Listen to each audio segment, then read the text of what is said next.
I'm actually a migratory beekeeper. I chase the bloom. There are many varieties of honey all over the world. Most of the honey you buy in the supermarket is a blend because you put the bees in one place, they'll fly as far as 3 miles and collect nectar from every flower that they find. But if you can find a location where there's only one flowering plant in the range these bees can fly, they're going to come back with only one kind of nectar, and it's going to make what we call a monofloral honey. We're actually on the dry side of the big island of Hawaii, where it's a desert, but there's a type of tree that thrives in that habitat. We're going to a bee yard right now where I make a monofloral honey from the kiawe tree.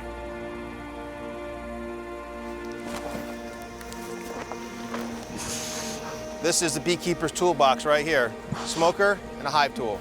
You need the hive tool to pry off the lids because the bees produce a substance called propolis, which is like a glue. If you gently smoke the beehive, it calms the bees down. So if they smell smoke, instead of stinging you, they're trying to eat as much honey as they can because they know they have to flee. The best beekeepers got drawn to bees very young in life. They can open the lid off of a hive and just the smell and the sound, they know what's going on. Bees are a really important part of that whole, ecosystem and life process.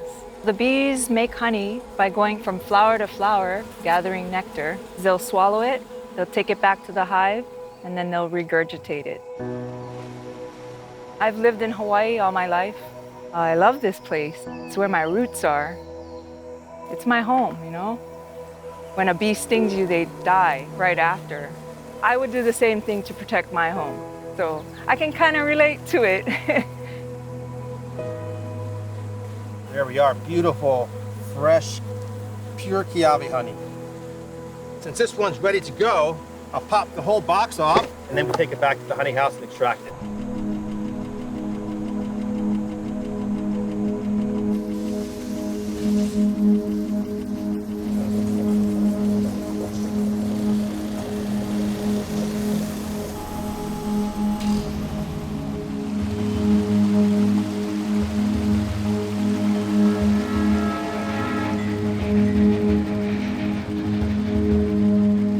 Good morning, team. Good morning.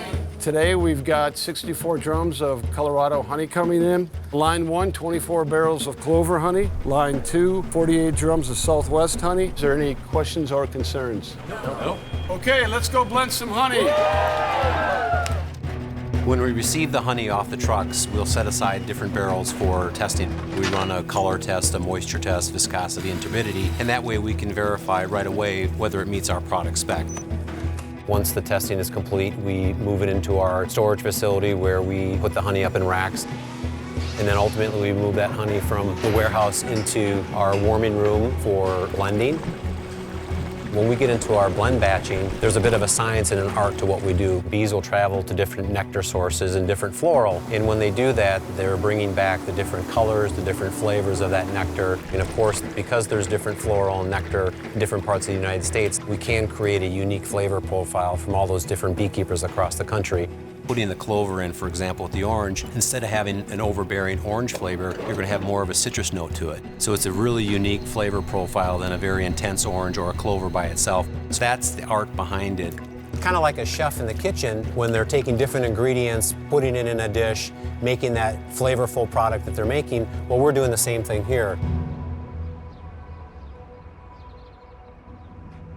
For the last 5 years, I've been working with beekeepers around the United States, and I thought, what a better way to get to know the beekeeper than to have my own hives. And the importance of the bee and the honeybee for pollination is critical for almonds and for other fruits and vegetables and for our ecosystem.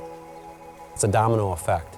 What we do allows for the beekeeper to do what they do. It allows for those farmers where the bees are and the hives are to do what they do. And it allows for all of us as consumers to enjoy the end product of honey. And to me, just being a part of that process and a very small part of that process is very rewarding.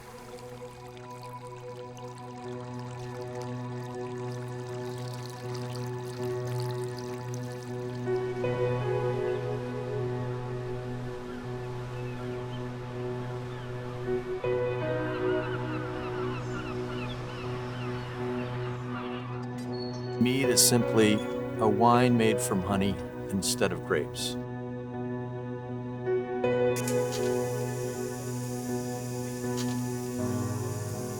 We feel that our main objective as mead makers is to try to preserve as much of the flavor compounds that are in the honey as possible.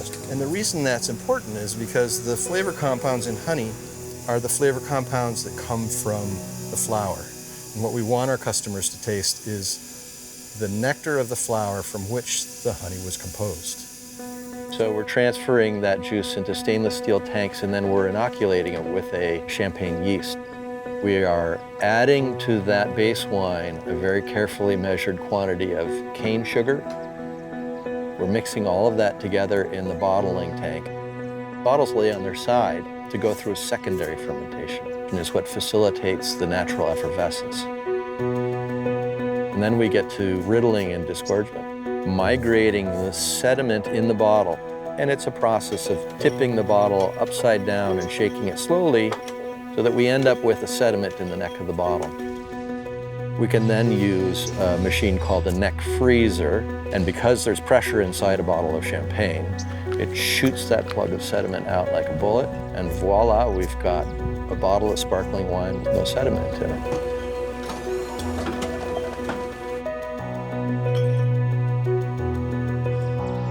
This is champagne, but just using honey instead of grapes. We say the closest you can get to actually tasting a flower, short of actually eating it. It's a monofloral honey, but completely wildly sourced. The nectar of that flower will give the flavor profile of this mead. You really smell the honey. I enjoy working with my hands. I like the idea of producing something that's coming from the earth. Terroir is the sense of a place, whether it's wine or food. Every place brings its own characteristics, whether it's the soil, whether it's the climate. Those flowers create a sense of place for a honey.